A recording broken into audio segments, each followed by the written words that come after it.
wọ́n ní wọ́n fẹ́ fi ilẹ̀ mọ́sálásí wọ́n fẹ́ fi kọ́ ṣọ́ọ̀pù. Kí ló dé?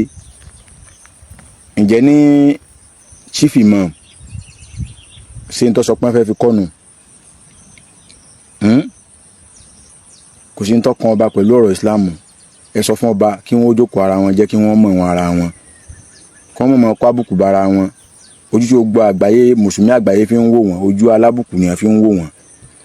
Wọn ò sì ní yé máa fi wò wọ́n títí tí wọ́n fi jáwọ́ lọ́rọ̀ mùsùlùmí Ògbómọ̀ṣọ́. Àwọn ọ̀dọ́ mùsùlùmí nílùú Ògbómọ̀ṣọ́ wọ́n jáde, wọ́n ṣe ìfẹ̀hónúhàn, ìwọ́de ìfẹ̀hónúhàn lórí kíni wọ́n ṣe ìfẹ̀hónúhàn sí. Ìgbà tí mo wá ka àwọn nǹkan tí wọ́n kọ sí ojú placard tí wọ́n gbé dání yẹn, ọ̀rọ̀ wá yé mi wípé wọ́n ń ṣe ìfẹ̀hónúhàn, ìwọ́de láti fẹ̀hónúhàn lórí ìgbésẹ̀ tí wọ́n ní ìlú Ògbómọ̀ṣọ́ fẹ́ gbé, léyìí tí wọ́n ní ó jẹ́ ìmọ̀ sí kábíyèsí ọba ìlú Ògbómọ̀ṣọ́ ọba Ghandi Afọlábí Láòyè Ṣọ̀ún ti ìlú Ògbómọ̀ṣọ́, wípé wọ́n fẹ́ lo abala ilẹ̀ kan nínú ilẹ̀ tí ó jẹ́ ti mọ́sálásí ńlá ti ìlú Ògbómọ̀ṣọ́ Central Mosque.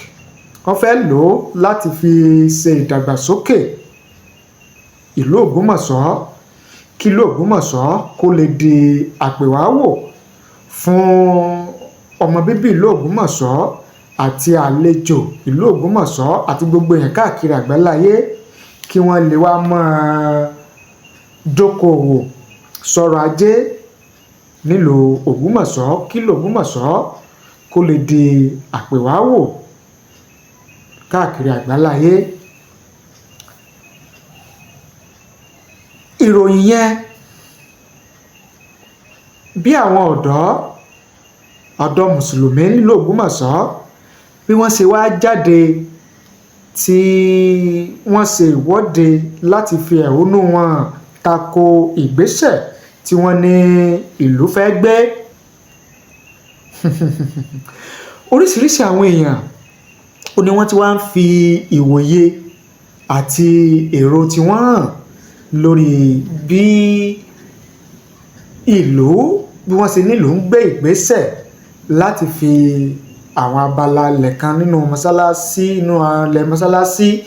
ńlá ti ìlú Ògbómọ̀ṣọ́ Central Mosque láti fi kọ́ shopping complex fúnlùú, àti bí àwọn ọ̀dọ́ tí wọ́n pera wọn ní ọ̀dọ́ mùsùlùmí ìlú Ògbómọ̀ṣọ́ yìí bí wọ́n ṣe ìwọ́de láti fi ẹ̀hónú wọn hàn tako ìgbésẹ̀ yẹn. Ọ̀pọ̀ àwọn èèyàn ò ní wọ́n ti jáde láti sọ̀rọ̀, ṣùgbọ́n kí n tó mú ẹ̀kúnrẹ́rẹ́ fídíò yẹn eléyìí tí mo kọ́kọ́ mú wá ń bẹ̀rẹ̀ yẹn, kí n tó mú ẹ̀kúnrẹ́rẹ́ rẹ̀ wá fún yín, mo fẹ́ kẹ́ ẹ jẹ́ ká kọ́kọ́ ka àwọn ọ̀rọ̀ tí àwọn tí wọ́n ṣe ìfẹ̀hónúhàn yẹn tí wọ́n kọ gẹ́gẹ́ bí placard tí wọ́n gbé dání. Lẹ́yìn tí n bá kà á tán, màá wá mú fídíò imam àgbà fúnlùú Ògbómọ̀ṣọ́, Imam Teliat Ayílára, ọ̀rọ̀ táwọn náà sọ lórí ìròyìn tí wọ́n ní ó jáde yẹn tó ń jà rìnrìn nílẹ̀ yẹn, kan táwọn náà sọ lé lórí, màá mú náà wá fún yín tẹ́ ẹ gbọ́. Ṣùgbọ́n ẹ jẹ́ ká wọ́n ka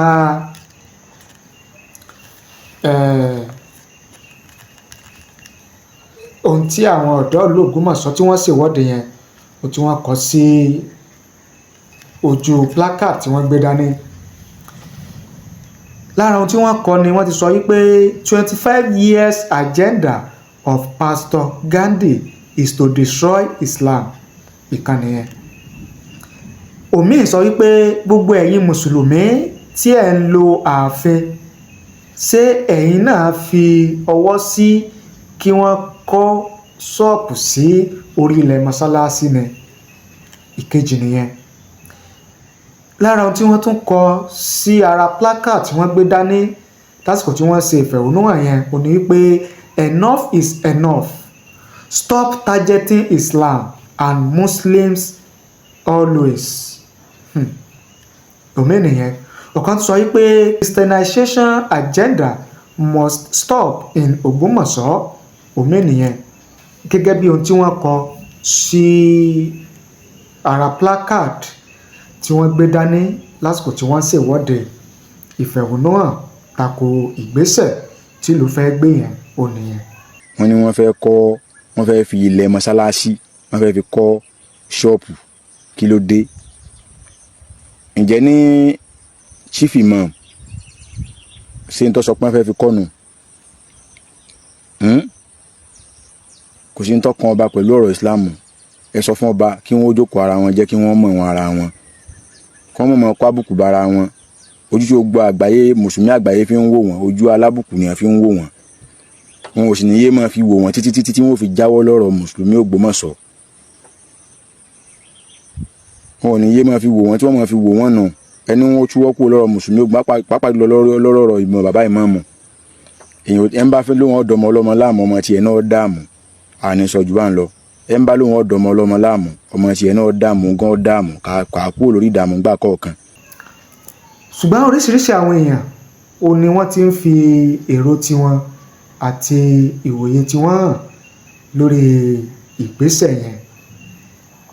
Lára àwọn tí wọ́n ti ń fi ìwòye àti èrò tiwọn hàn láti rí Àjùlọ Olúwatósìn Adébánjí. Wọ́n ní somebody wants to do something that can let the economy of the city to grow. You are talking about Mọ́sálásí that brought nothing but noise and trouble all the time. Òpópó Mẹ́kà mọ́roro. It is because they maintain their economy. Please be wise. Gẹ́gẹ́ bí ọ̀rọ̀ Àjùlọ Olúwatósìn Adébánjí nìyẹn. Táíwò Lásún àwọn ní we Muslim don't need to respond to the way you talk. But mind you, we Muslim will fight it and win. Okay, wọ́n fún Àjùlọ Olúwatósìn Adébánjí ní èsì ní tiwọn ni. Àmọ́ Yusuf àwọn ní the king should use part of his palace to boost the economy of the town. Please, the king needs to be more sensitive in order not to ignite religion crisis. Gẹ́gẹ́ bí èrò àmọ́ Yusuf bí wọ́n ṣe fi ránṣẹ́ sí wa nìyẹn. Tẹ̀là Wàsíù àwọn ní but can you allow him to use your church premises to build the sub-complex? I have said it several times. It is Christian plan to destabilize Islam in Ogbomoso land. Gẹ́gẹ́ bí ọ̀rọ̀ Tẹ̀là Wàsíù ní tiwọn nìyẹn. Ìsọ̀lá Sakulai àwọn ní we may need our land in the future. If you need to boost your economy, please find somewhere else to use. Gẹ́gẹ́ bí ọ̀rọ̀ Ìsọ̀lá Sakiru nìyẹn. SK Hasan àwọn ní use your brain. Kábíyèsí is not destroying Islam. We should respect our king. Gẹ́gẹ́ bí ọ̀rọ̀ SK Hasan ní tiwọn nìyẹn. James Stephen Olúwọlé àwọn ní why see everything from the side of religion? May God save us in religion intolerance in Nigeria. Gẹ́gẹ́ bí èrò James Stephen Olúwọlé ní tiwọn nìyẹn.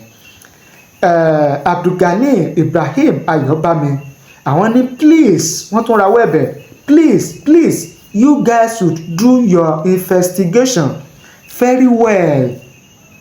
before placing any placard about Ṣọ̀ún of Ogbomoso. Okay, Abdulgani Ibrahim ni wọ́n sọ yẹn. Èrò Abdulgani Ibrahim ni wípé ó ṣeéṣe kó má jẹ́ pé tí àwọn èèyàn ń sọ kiri ìgboro wípé kábíyèsí ọba Ṣọ̀ún tìlú Ògbómọ̀ṣọ́, ọba Ghandi Afọlábí Láoyè Ṣọ̀ún tìlú Ògbómọ̀ṣọ́, ó lè má jẹ́ àwọn ni wọ́n gbé ìgbésẹ̀ yẹn, àbí kó má jẹ́ àwọn ni wọ́n initiate ìgbésẹ̀ yẹn láti lo àwọn abala ilẹ̀ kan nínú ilẹ̀ tó jẹ́ ti mọ́sálásí ńlá ti ìlú Ògbómọ̀ṣọ́. Wọ́n á ń gba àwọn ọ̀dọ́ tí wọ́n ń ṣe ìwọ́de yẹn láti fẹ̀hónú hàn tako ìgbésẹ̀ yẹn nímọ̀ràn wípé kí wọ́n máa ṣe ìwádìí wọn dáadáa kí wọ́n tó máa ṣe ìfẹ̀hónú hàn. Gẹ́gẹ́ bí ọ̀rọ̀ tí wọ́n sọ, jẹ́ kí n tún mú wá fún yín. Wọ́n ní please, wọ́n tún rawọ́ ẹ̀bẹ̀, please you guys should do your investigation very well before placing any placard about Ṣọ̀ún of Ogbomoso land. Wọ́n tẹ̀síwájú, wọ́n ní when Ọba Jimoh was on the throne, no Christian in Ogbomoso worked against him. Ẹ lọ sọ ọ̀rọ̀ yín ẹ̀yin ènìyàn yìí. Gẹ́gẹ́ bí ọ̀rọ̀ Sunday Olójúdé ní tiwọn nìyẹn. Ọ̀rọ̀ pọ̀ táwọn èèyàn sọ, ẹ jẹ́ ká múlẹ̀ wá. Kamorudeen Ismail, àwọn ní gbogbo ẹ̀yin alábòsí arọ́bàfín tolúwa tó wà nílùú, gbogbo ẹ̀yin alábòsí arọ́bàfín tó wà nílùú Ògbómọ̀ṣọ́, ẹ̀yin náà ọlọ́run yẹn. Gẹ́gẹ́ bí ọ̀rọ̀ Kamorudeen Ismail. Abdulateef Ọmọjagun Sunday, àwọn ní ọlọ́run rí gbogbo ẹ̀yin tẹ́ ń ba orúkọ bá jẹ́ o, ẹ lọ ṣọ́ra. Gẹ́gẹ́ bí èrò àti ìwòye àwọn èèyàn lórí ọ̀rọ̀ yìí, òun náà ni àti mú wá fún yín yẹn àti gbọ́ yẹn. Ẹ̀yin gẹ́gẹ́ bí ẹnìkan tẹ́ ń wò wá tẹ̀dẹ̀ ń gbọ́ wá, tó lè jẹ́ lóòótọ́ ni wípé ìlú wọ́n fẹ́ fi abala ilẹ̀ nínú ilẹ̀ tó jẹ́ ilẹ̀ mọ́sálásí ńlá tìlú Ògbómọ̀ṣọ́ wípé wọ́n fẹ́ fi kọ́ shopping complex láti ṣe ìdàgbàsókè sílùú Ògbómọ̀ṣọ́, kílùú Ògbómọ̀ṣọ́ kó lè di àpèwáwò lágbàáyé, kí ọrọ̀ ajé ìlú Ògbómọ̀ṣọ́ kó lè rú gọ́gọ́ sí i. À ń ṣèwádìí wa lọ́wọ́, ṣùgbọ́n lèyí tá a rí yìí a gbọ́dọ̀ mú wá fún yín.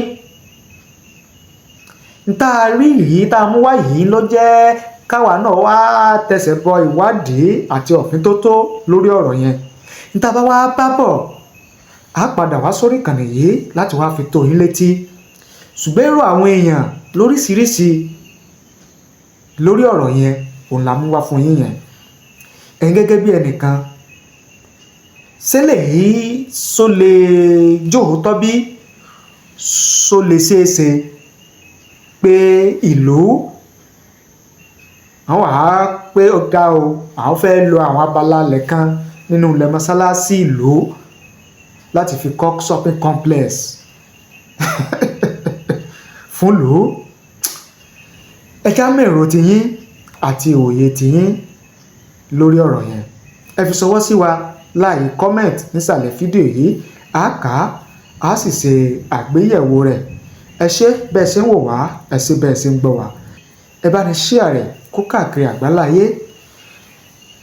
Ẹ̀yin tẹ́ ẹ bá ti subscribe, ẹ bá ní subscribe sórí ìkànnì yìí, kẹ́ ẹ sì tẹ notification bell, ìyẹn aago rán mi létí, kẹ́ ẹ lè máa láǹfààní láti máa rí wa wò, láti máa gbọ́ wa lóòrèkóòrè tá a bá ti mú tuntun wá fún yín lórí ìkànnì wa. Ẹ ṣé o, àdúpẹ́, àmọ́ rírì yín.